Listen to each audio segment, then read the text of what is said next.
Hey, I'm Adam Cuthbertson. I'm from the Manly Seagulls and this is my walk.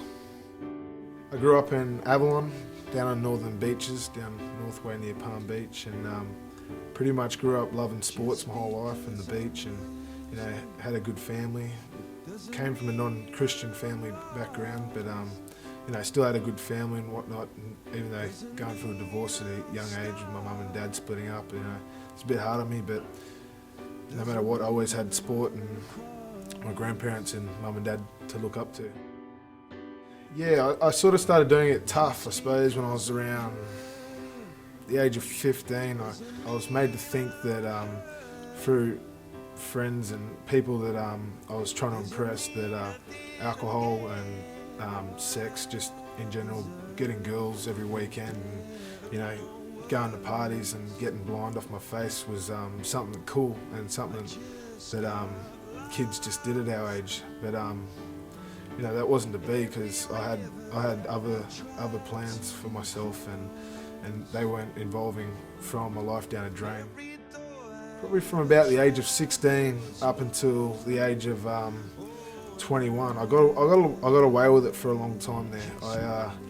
I was the perfect child to my mum and my grandfather, who pretty much brought me up, but I was still managing to fit in this double life, which I didn't really know about it, which was going out on the Friday night or the Saturday night or even the Sunday night at some points, and getting drunk and trying to meet as many girls and be with as many girls as possible. Managed to get a contract with the Manly Seagulls, in which was just a great opportunity for myself as a football player looking to make it in that area.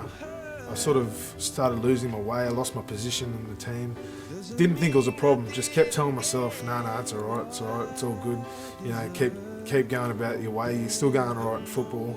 You still got all these so-called good friends, which I thought they were my best mates at the time, I suppose. But really, they just brought me down.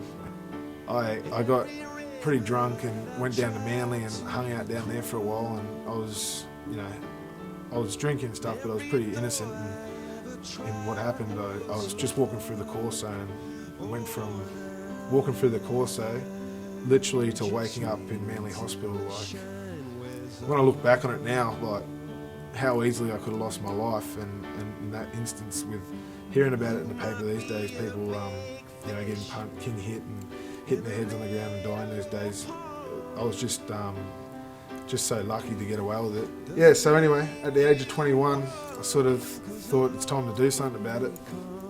And my best mate, who had been coming to this church previously but had been away for a long time, sort of was going through the same thing as me, with family problems and drinking problems and the girlfriend problems. So we pretty much sat down with each other, and we sort of made a pact with each other to come and try church out. And he's told me so much about it from his past, and so we came in, and I just came in with a sort of an open mind. I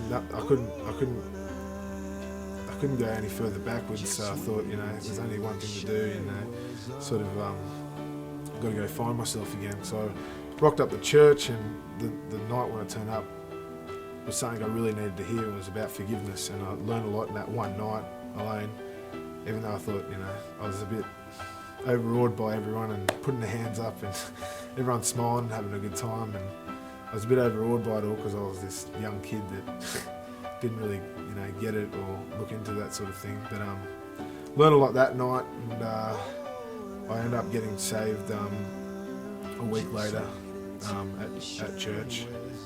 My good friends that I made through the church, which was two girls and Ben Milliken, obviously.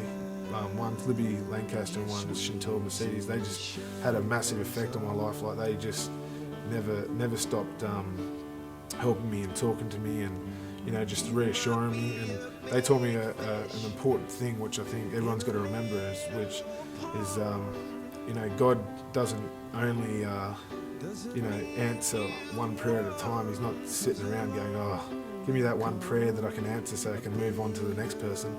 You can have an abundance of prayers. You can pray for anyone and anything, and God will affect you in some way and affect those prayers. And so I sort of started praying to God and started saying, you know, that I'm here now and I wanna, you know, do this for the glory of your kingdom, and football is my tool and my gift that I can use to get across to others. So I started praying over that so much, and it started lifting me up again. And there was this one verse that I used to read to myself before every game, and it was that even youths can grow tired and weary, even young men stumble and fall. But those who have hope and faith in the Lord will regain their strength, run and not grow weary, walk and not be faint. So I used to pray that over and over again, because that spoke to me so much that I felt that I had to. And that in a big way was me. Like the only reason I went like backslid was because I forgot my faith, or I forgot my belief in myself and the power of God and what He can do to affect our lives, because He's given us a path, and we just gotta want it and believe in it and have faith that He's there looking over us at all times. Just wait until the shine wears off.